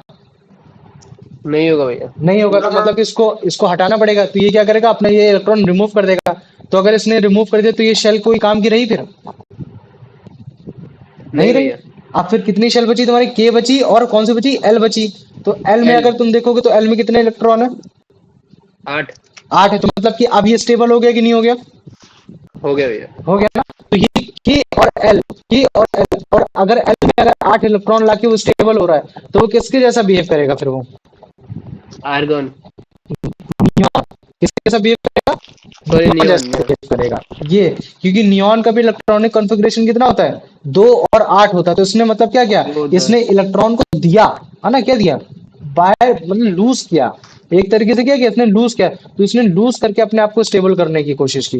लेकिन अगर मान लो कि मैं क्लोरीन की बात कर देता हूं, तो अगर जैसे तुम नीचे देखो, क्लोरीन के वैलेंस शेल में कितने इलेक्ट्रॉन है तुम्हारे? अगर वैलेंस शेल में देखोगे तो 2 7 2 4 2 6 और तुम्हारे ये 7 हो गए। तो मुझे बताओ, अगर इसके वैलेंस शेल में 7 हो रखे, तो स्टेबल होगा? नहीं होगा। नहीं होगा। और अगर मान लो कि इसके वैलेंस शेल में 7 है, अगर स्टेबल नहीं, तो इसका मतलब क्या है? इसको स्टेबल होने के लिए या तो 2 चाहिए या तो 8 चाहिए। तो इसके लिए सबसे बेटर क्या है, 2 होना या 8 होना? भैया 8। 8 होना। तो ये क्या करेगा, एक इलेक्ट्रॉन ले लेगा। अगर मान लो कि एक इलेक्ट्रॉन ले रहा है, तो ये बड़े आराम से इसके, फिर अगर तुम इसको शेल देखोगे, तो कौन सी शेल में इसका 8 इलेक्ट्रॉन हो रहा है? के में हो रहा है, एल में हो रहा है, या एम में हो रहा है? एल में भैया। एम में L हो में। रहा है, के एल एम, एम में हो रहा है। तो अगर इसका एम में हो रहा है, तो एम में जब भी किसी के 8 इलेक्ट्रॉन आते हैं, तो फिर बताओ वो किसके जैसा बिहेव करता है फिर? वो आर्गन। ऑर्गन जैसा बिहेव करता है। और ऑर्गन कैसा होता है? स्टेबल होता है। तभी ये एक दूसरे से मिलकर, एक दूसरे से मतलब क्या कहते हैं, इसको इलेक्ट्रॉन दिया, उसने इलेक्ट्रॉन से शेयर मतलब ले लिया। तभी जो सोडियम है, यहाँ सोडियम तुम्हारा किसके जैसा बिहेव करेगा? नियॉन जैसा बिहेव करेगा। कैल्शियम किसके जैसा बिहेव करेगा? तुम्हारा मतलब क्या कहते हैं कि ऑर्गन जैसा बिहेव, सॉरी हाँ ऑर्गन जैसा बिहेव करेगा। और ये अपने आप को स्टेबल कर लेंगे। और इनके ऊपर पॉजिटिव चार्ज निगेटिव चार्ज क्यों है, उसके बारे में बाद में बता दूंगा। लेकिन अभी बस तुम इतना जानो कि हाँ, एटम लूज करके भी तुम अपने आप को स्टेबल कर सकते हो, एटम गेन करके भी अपने आप को स्टेबल कर सकते हो, और एटम को शेयर करके भी अपने आप को स्टेबल किया जा सकता है ये। लेकिन अगर किसी केमिकल रिएक्शन में अगर इनर्ट गैस, अगर आप लूज और गेन करके करते हो तो वो ज्यादातर आप मतलब क्या कहते हैं मेटल और नॉन मेटल के बीच में करते हो, जिसमें आप एक आयोनिक कंपाउंड बनाते हो। तो जैसे ये हो गया, तो अगर तुम इसमें आयोनिक कंपाउंड की बात करूंगा ना, तो देखो इसमें आयंस की वजह से बना, और आयंस क्यों आ रहा है, क्योंकि अगर अगर जैसे मैं अभी अगर तुमको रटाने की कोशिश करूं तो तुम ध्यान से देखो, जो तुम्हारे नंबर ऑफ जब भी किसी का भी अगर मान लो कि मैं बात कर देता हूँ नॉर्मल आयंस की बात कर देता हूँ, ठीक है। आयंस का मतलब क्या होता है, इलेक्ट्रॉन होता है या तो क्या होता है प्रोटॉन होता है। अब मैं अगर एक एटम की बात करता हूं, तो एक नॉर्मल अगर एटम की बात करूंगा तो उस नॉर्मल एटम में तुम्हारे हमेशा इलेक्ट्रॉन और तुम्हारे प्रोटॉन क्या होते हैं, हमेशा इक्वल होते हैं, कभी भी कम ज्यादा नहीं होते, ये चीज है। लेकिन अगर तुम अभी ध्यान से देखोगे इस नीचे वाले उसमें, तो तुम देखो सोडियम के पास कितने इलेक्ट्रॉन थे, टोटल नंबर ऑफ इलेक्ट्रॉन इसके पास 11 थे, 11 इलेक्ट्रॉन थे, और इसके पास प्रोटॉन भी कितने थे, 11 थे।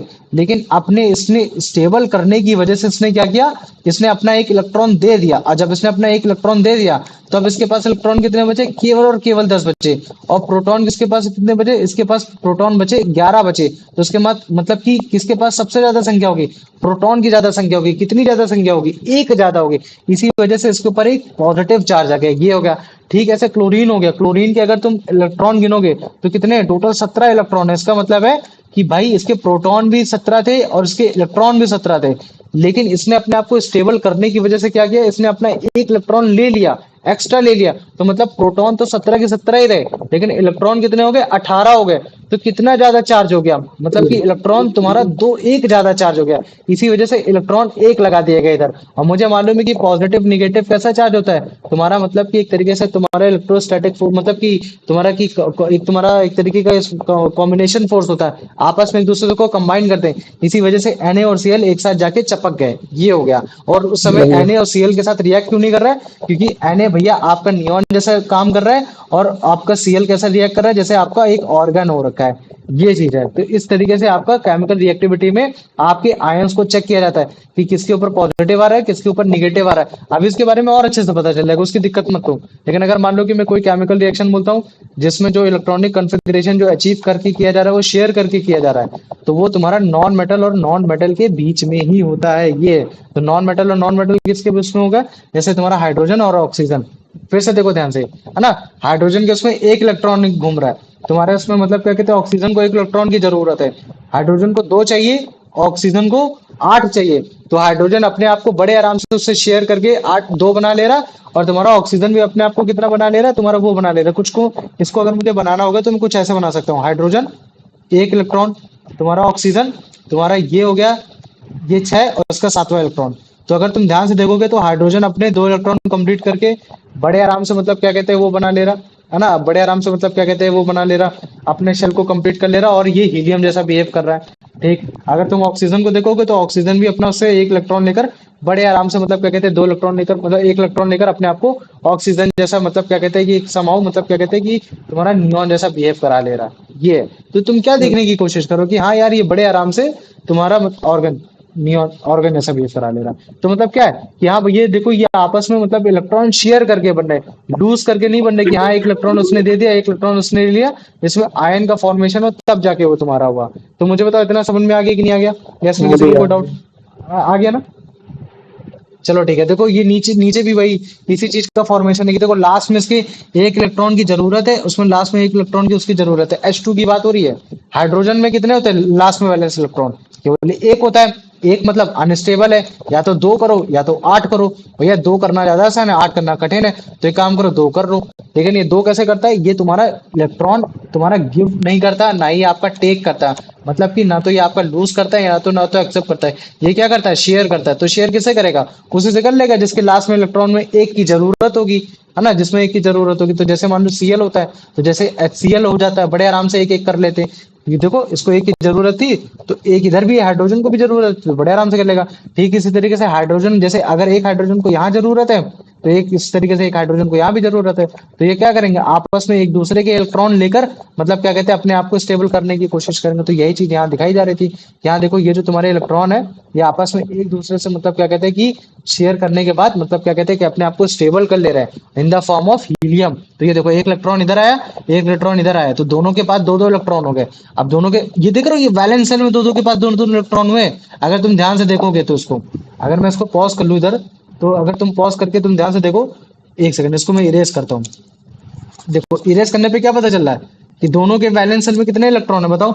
ये वैलेंस शेल ही तो है, ये कौन सी शेल है, ये valence shell outermost shell. और इस आउटर मोस्ट शेल में कितने इलेक्ट्रॉन है, 2 इलेक्ट्रॉन है, एक इलेक्ट्रॉन ये, दो। एक इलेक्ट्रॉन ये। तो इसका मतलब है कि भैया अगर वैलेंस शेल में 2 इलेक्ट्रॉन है तो इसका मतलब स्टेबल होना चाहिए। तो हाँ, इस समय हाइड्रोजन आपका स्टेबल हो गया। तो अगर तुम ध्यान से देखोगे तो इसके पास ऐसा क्यों आ रखा है, क्योंकि भैया इधर साइड से भी उसको मतलब किसी ने एक हाइड्रोजन दिया है, तो मतलब एक इलेक्ट्रॉन दिया है। तो मतलब कि ये जो इलेक्ट्रॉन दिया है इसका मतलब है कि ये आपस में शेयर किया है, ये परमानेंटली नहीं दे दिया। अगर परमानेंटली दे देता तो इसमें कहीं ना कहीं चार्ज आ जाता, चाहे पॉजिटिव का चाहे निगेटिव का। ये है। तो अभी ये जो कंसेप्ट है ये एक तरीके का इंट्रोडक्टरी पार्ट है। कल जब मैं तुमको आयंस के बारे में पढ़ाऊंगा तब तुम्हें और अच्छे से समझ में आएगा। अब देखो क्लास में कौन कौन है, ठीक है। ये यान बताओ इसका आंसर, कि मतलब कि अगर जैसे मान लो कि किसी को भी अपनी स्टेबिलिटी अचीव करनी है केमिकल बॉन्डिंग में, तो वो कैसे कर सकता है, वो अपने प्रोटॉन को मतलब कि अपने इलेक्ट्रॉन को प्रोटॉन से कम करके, या फिर वो अपने आउटर मोस्ट शेल को मतलब क्या खाली करके, या फिर वो एकदम सेम एग्जैक्टली जैसे इनर्ट गैस का तुम्हारा इलेक्ट्रॉनिक अरेंजमेंट होता है वैसे करके, या फिर वो अपने प्रोटॉन और सी न्यूट्रॉन वाला, के इक्वल नंबर having करके। the सी वाला, वेरी गुड। आ जाओ कार्तिक इसका आंसर बताओ।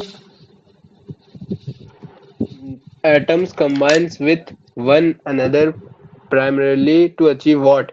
A higher atomic mass, the inert gas, electron arrangement, and become stable. B वाला. वेरी गुड, आ जाओ। अब इसका आंसर बता दो यान, कि जो एक एटम होता है जनरली अनस्टेबल होता है। क्यों, क्योंकि उसकी आउटर मोस्ट शेल में इलेक्ट्रॉन ना तो 2 होते ना तो 8 होते। लेकिन अगर मान लो कि मैं बोलता हूँ कि कोई एक ऐसा एटम है जो अपने आप को डुप्लेट कर रहा है, मतलब कि डुप्लेट की तरीके से लाने की कोशिश कर रहा है, तो इसका मतलब है कि उसके आउटर मोस्ट शेल में कितने इलेक्ट्रॉन आ रहे हैं, 2 आ रहे भैया हैं या फिर 8 लेस आ रहे देन हैं। 8, कितने सी आ रहे हैं, सी नहीं, सी डुप्लेट का मतलब होता है 2। कितना होता है, 2 होता है। तो इसका मतलब कितने उसमें इलेक्ट्रॉन आ रहे हैं, 2। 2 आ रहे हैं। डुप्लेट, अबे 2 को ऐसे समझ सकते हो ना, 2 से डुप्लेट, हाँ 8 भैया से 2। ऑक्टेट, ऐसे तो याद कर सकते हो ना ये। तो डुप्लेट रूट मतलब कि इलेक्ट्रॉनिक वैलेंस शेल में तुम्हें 2 इलेक्ट्रॉन।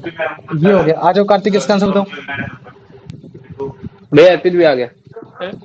Which अरे of तुम बताओ, उसको the समझ में नहीं आई। following हाँ पढ़ पढ़ Which of the अर्पित बता। following is not listed as a way an atom can achieve the inert gas electron arrangement? Which of the following is not listed? By losing one or more electron to another atom, by gaining one more or electron from another atom, by sharing. भैया सी वाला.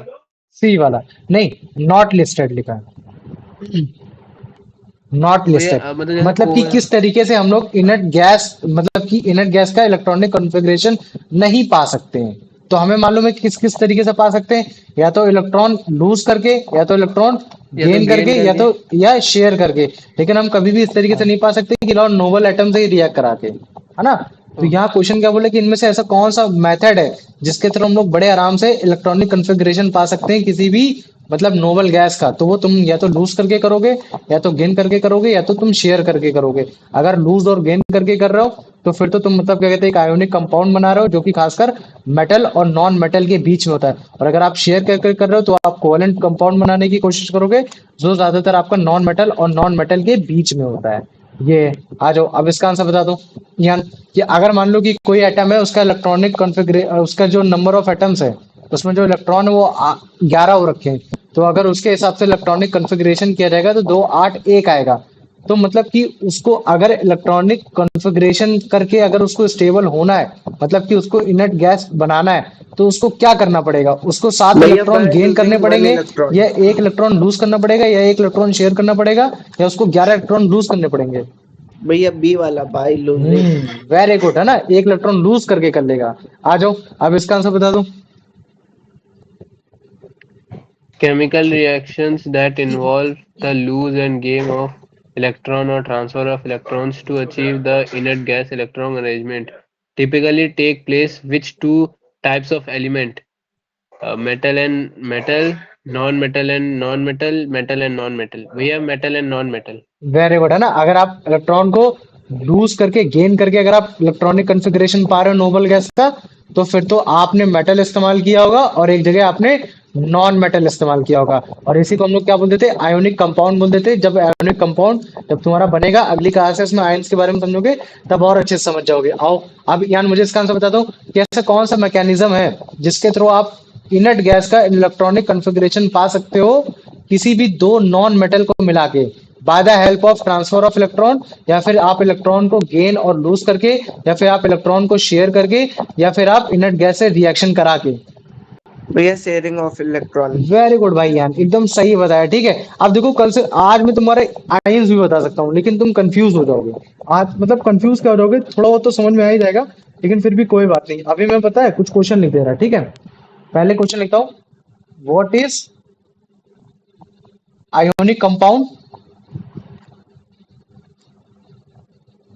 how it is formed, and how it become stable। ये आराम से हो गया question, तुम्हारा 3 marks का हो गया। ठीक है, अब question number 2, what is covalent compound, how it is formed, and how it is become stable। ये भी आराम से तुम्हारा 3 मार्क्स का हो गया। ठीक है, अब क्वेश्चन नंबर हाँ ये लिखता हूँ, ठीक है।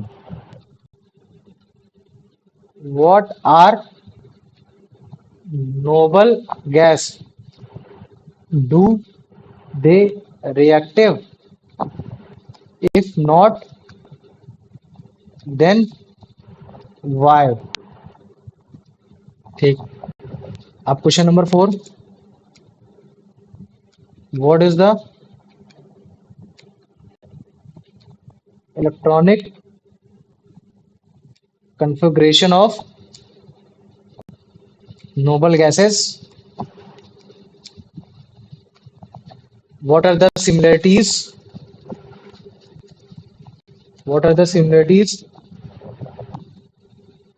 and how can you associate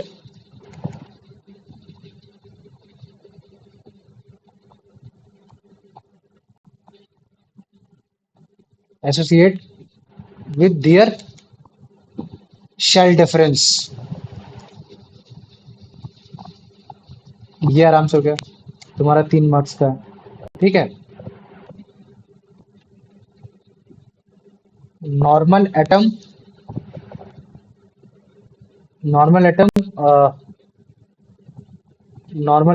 like sodium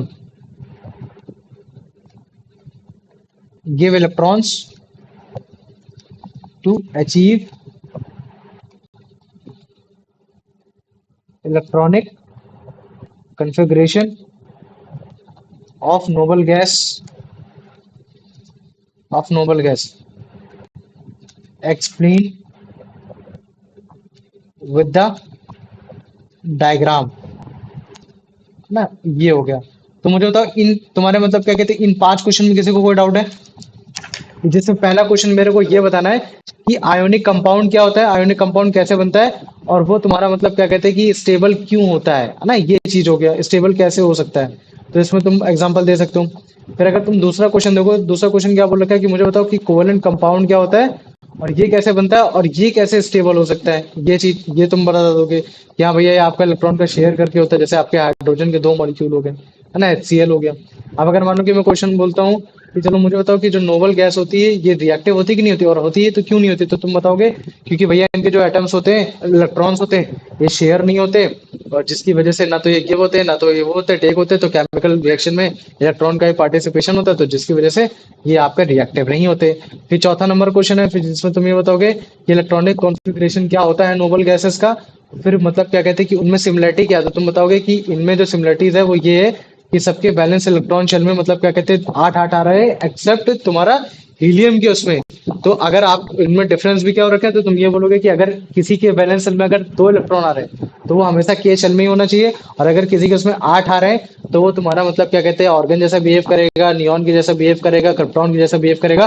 अगर डिफरेंट डिफरेंट शेल में आ रहे हैं तो ये समझोगे। फिर क्वेश्चन नंबर 5 ये है कि मुझे बताओ कि जैसे नॉर्मल एटम में तुम्हारा सोडियम है, जब वो अपने इलेक्ट्रॉन को दे देता है तब वो तुम्हारा इलेक्ट्रॉनिक कॉन्फ़िगरेशन अचीव कर लेता है नोबल गैस का, तो तुम उसको डायग्राम के थ्रू बताओगे कि हाँ भैया वो नियॉन का तुम्हारा इलेक्ट्रॉनिक कॉन्फ़िगरेशन अचीव करके अपने ऊपर एक आयन बनाता है, जिसके थ्रू मतलब क्या कहते हैं अपने आप को स्टेबल कर लेता है।